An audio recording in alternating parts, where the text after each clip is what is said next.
Umakyat na sa halos 120 ang nasawi sa mga pagbaha sa Texas, sa Amerika. Sa Hawaii naman, 9 na oras na nagbuga ng lava ang isang bulkan. Yan at iba pang balita abroad sa pagtutok ni Rafi Tima.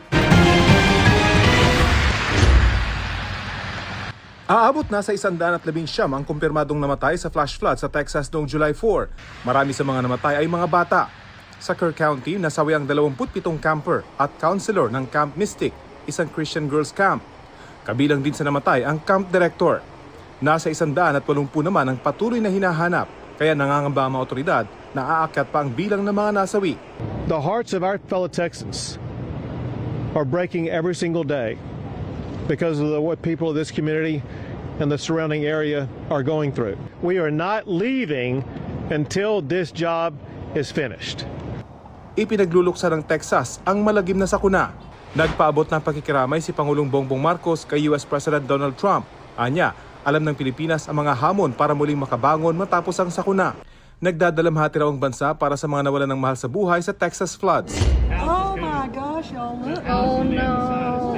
Baha din ang dinaranas ng New Mexico, kung saan nakuha na ng isang bahay na tinangay ng mga rumaragas ang tubig.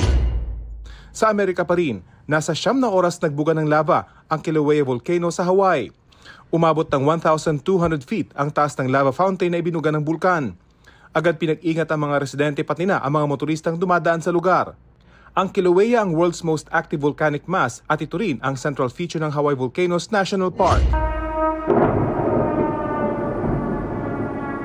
Inulan ng Russian drones at missiles ang Ukrainian capital na Kyiv ngayong araw. Nasunog din ang ilang sasakyan, apartments at non-residential buildings. Ayon sa mga opisyal, 2 ang nasawi habang 13 ang nasugatan. Walang komento ang Moscow tungkol sa latest nilang pag-atake na ito.